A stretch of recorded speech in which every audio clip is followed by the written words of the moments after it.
Hi అండి. ఈరోజు నేను బంగాళదుంప కుర్మా చేస్తున్నాను. అది కూడా బేబీ పొటాటోస్ తీసుకున్నాను నేను దొరికినవి. అందుకని వీటితో ఈరోజు కుర్మా చేస్తానండి. ఎలా చేస్తానన్నది మీకు చూపిస్తాను. ముందే వీటిని అయితే బాగా కడిగేసుకున్నాను. ఇప్పుడు వాటర్ వేసుకుని కుక్కర్లో పెట్టుకుని వీటిలో వేయించుకుంటే తొక్క తొందరగా వచ్చేస్తుంది. ఆయిల్ వేసేసుకున్నామండి, సరిపోతుంది. కొంచెం వేడెక్కాలి. ఉల్లిపాయలు అయితే వేసేసుకున్నామండి. ఉల్లిపాయలు, పచ్చిమిరపకాయలు, అలాగే కొంచెం కరివేపాకు.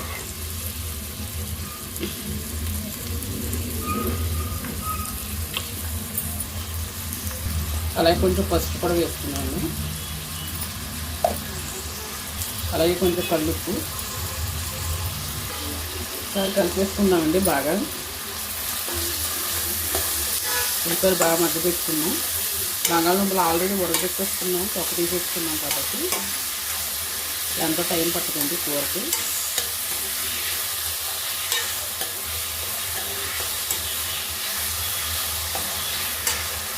బాగా కనిపిస్తుంది. మూత పెట్టేసుకున్నాం, సిమ్లో పెట్టుకున్నాం, మగ్గుతాయి.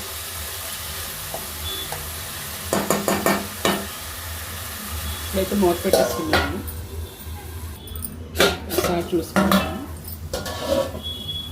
ఒకసారి కలిపేసుకున్నాం.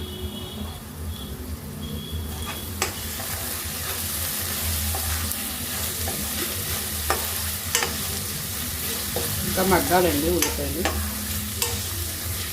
ఇంకోసారి మూత పెట్టి సిమ్లో పెట్టుకున్నాం.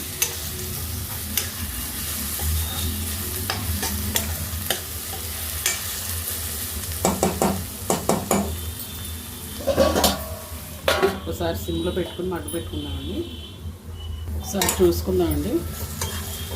ఉల్లిపాయలు అయితే బాగా మగ్గినాయి. ఇప్పుడు కొంచెం అల్లం వెల్లుల్లి వేసుకుందాం. ఎందుకంటే ఇది బంగాళదుంప కుర్మా కాబట్టి అల్లం వెల్లుల్లి పేస్ట్ కొంచెం వేసుకోవాలి, మసాలా కూడా వేసుకోవాలి.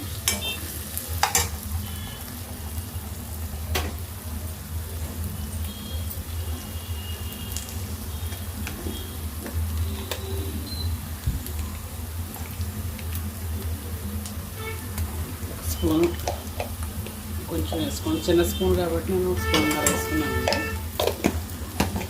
ఒక ½ కిలో ఉంటాయి బంగాళదుంపలు. అవి చిన్నవి కాబట్టి బేబీ పొటాటోస్. అందులో కొన్ని పెద్దగా వస్తే మాత్రం మీరు 2 కింద 3 కింద ముక్కలు కోసుకోండి. లేదంటే ఉప్పు కారాలు పట్టవు కదా, మళ్ళీ దుంప చప్పగా అనిపిస్తుంది లోపలికి వెళ్ళదు. ఇప్పుడే మనం ఇది బంగాళదుంపలు కూడా వేసేసుకుందామండి. అల్లం వెల్లుల్లితో పాటు వేగిపోతాయి.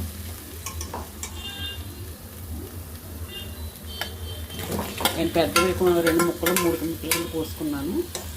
మాదిరిగా ఉన్న అలాగే ఉంచేసానండి. ఆల్రెడీ ఉడకబెట్టేసుకున్నాం కాబట్టి బంగాళదుంపలు ఎంతో టైం పట్టదు మనకి. అల్లం వెల్లుల్లి కూడా వేసుకున్నాం కాబట్టి మూత పెట్టుకుందామండి. కాసేపు మగ్గాలి. ఇంకా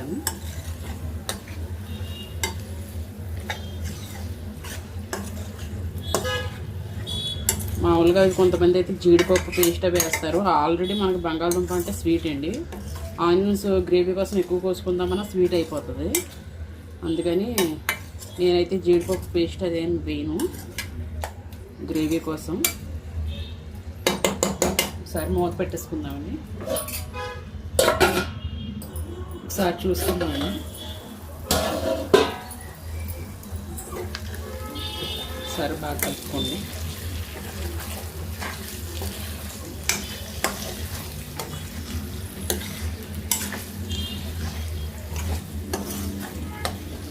ఇప్పుడు కారం వేసేసుకుందామండి. ఇంకా కారం వేసుకొని వాటర్ వేసేసుకుందాం. వాటర్లో కూడా బాగా ఉడికితే ఉప్పు కారం అనేది దుంపలకు బాగా పడుతుంది. ఇప్పుడు కారం వేసుకున్నానండి. నేనైతే 2 స్పూన్లు వేసుకున్నాను. ఆల్రెడీ పచ్చిమిరపకాయలు వేసాం కాబట్టి ఒకసారి బాగా కలిపేసుకోండి.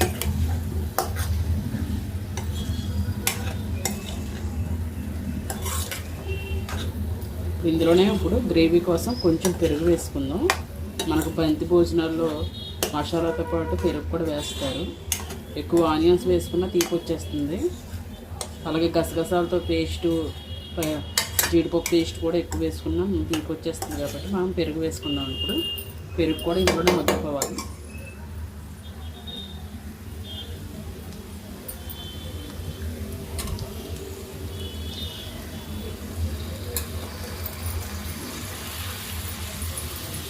సరే మళ్ళీ కలిపేసుకుందాం సిమ్లో పెట్టి. త్వరగా మనం కారం వేసాం, కాసేపు మూత పెట్టుకుంటాం కాబట్టి పెరుగు కూడా మగ్గుతుంది. అప్పుడు హైలో పెట్టుకోవద్దండి, పెరుగు కానీ పాలు కానీ వేసినప్పుడు సిమ్లోనే పెట్టుకోండి, ఇలా తిరిగిపోతుంది. పెరుగు అన్నది గ్రేవీలా రాదు, ముక్కలు అయిపోతుంది. అందుకని ఎప్పుడైనా సిమ్లో పెట్టుకొని మగ్గబెట్టుకోండి. పెరుగు వేసుకున్నప్పుడు పాలు వేసుకున్నా కూడా. ఒక నిమిషం మనం మూత పెట్టుకుందామండి. ఇప్పుడు ఒకసారి చూసుకుందామండి. కొంచెం ఆయిల్ చూసారా పైకి తేలింది. 2 సెకండ్లు అలా మగ్గి పెట్టుకొని మూత పెట్టుకుంటే కారం పచ్చివాసన అన్నది పోతుంది. అలాగే పెరుగు కూడా వేసాం కాబట్టి అది కూడా కొంచెం ఆయిల్లో బాగా మగ్గుతుంది. ఇప్పుడు మనం వాటర్ వేసేసుకుందామండి. ఆల్రెడీ దుంపలు ఉడికినాయి. కొన్ని దుంపలు కొంచెం గట్టిగా ఉంటాయి కాబట్టి కొన్ని ఉడుకుతాయి. అలాంటి వాటికి మనం ఆ వాటర్లో ఉడికించుకుంటే అన్నీ సమానం అయిపోతాయి. ఇప్పుడైతే వాటర్ వేసుకుందామండి. మసాలా అనేది తిప్పుకునేటప్పుడు వేసుకుందాం. కొంచెం వాటర్ ఇందాక దుంపలు వేసుకుని దుంపలుందో అది వేసుకుందాం.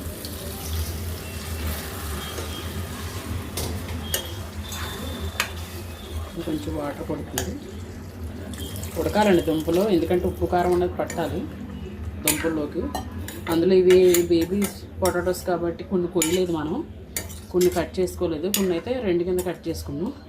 ఆ కట్ చేసుకునే పర్లేదు, కట్ చేసుకోలేని ఏంటంటే దుంపల్లోకి ఉప్పు కారం పట్టదు. మనం ఎంతసేపు ఉడకబెట్టుకుంటే అంత మంచిది. చూసారా పెరుగు వేసుకున్నాం, ఉల్లిపాయలు మనం తక్కువ వేసుకున్నాం, అయినా గ్రేవీ ఉంది. మసాలా వేసుకున్నప్పుడు ఇంకా గ్రేవీగా వస్తుంది. ఇప్పుడైతే మనం సిమ్లో పెట్టుకుందాం. మీడియంలో పెట్టుకోండి ముందు, 10 నిమిషాల తర్వాత సిమ్లో పెట్టుకుందాం. ఈ స్టేజ్ ఉడికిన తర్వాత ఉప్పు చూసుకోండి. నేనైతే ఇంక వేసుకోను, నాకు అలవాటే, సరిపోతుంది. మూత పెట్టేసుకుందాం. ఇప్పుడు మీడియంలో పెట్టుకోండి. ఒకసారి చూసుకున్నాను. చూసారా అంత గ్రేవీగా వచ్చింది కర్రీ. దగ్గరికి అయింది, ఇంకా వాటర్ ఉంది ఉడకాలి. ఎందుకంటే కొంచెం బంగాళదుంప అన్నది ఇంకా ఉడకాలండి. కొన్ని దుంపలు గట్టిగా ఉంటాయి కదా, వాటి కోసం మనం కాసేపు ఉడకబెట్టుకోవాలి. ఉప్పు కారాలు కూడా బాగా పట్టాలి. ఇప్పుడైతే మూత పెట్టేసుకుందాం.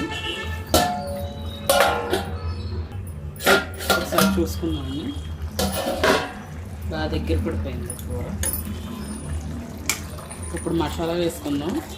ఆ మసాలా వేసుకున్నప్పుడు ఇంకా చిక్కపడుతుంది. వాటర్ అందుకు వేసుకుంటే అది మనకు తెలుస్తుంది ఎంత చిక్కదనం సరిపోతుంది. కొంచెం మసాలా కూడా పట్టాలి కాబట్టి వాటర్ ఉండగా వేసుకుంటే సరిపోతుంది. ఇప్పుడు మసాలా వేసేసుకుందాం.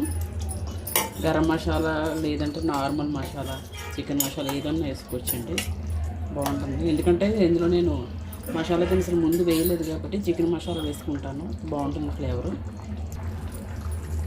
మీరు ఇంట్లో ఏది ఉంటే అది వేసుకోవచ్చండి. గరం మసాలా ఉంటే వేసుకోవచ్చు, చికెన్ మసాలా వేసుకోవచ్చు. ఆల్రెడీ ఇందులో ముందే దినుసులు వేసుకుంటారు. నేను ఈ మసాలా వేస్తాను కాబట్టి ఇంక వేసుకోలేదు. ఒకసారి కలిపేసుకుందాం. కొత్తిమీర ఉంటే వేసుకోవచ్చండి, నా దగ్గర లేదు. నాన్ వెజ్కి అయితే కంపల్సరీ కావాలి, కానీ వెజ్జెస్కి అవసరం లేదు, ఉంటే వేసుకోవచ్చు. చూసారా ఎంత గ్రేవీ ఉందో, రైస్లోకి అలాగే చపాతీ, రోటీ అన్నిటిలోకి చాలా బాగుంటుంది కర్రీ. ఒకసారి మూత పెట్టుకుందాం. మసాలా అంతా బాగా పడుతుంది.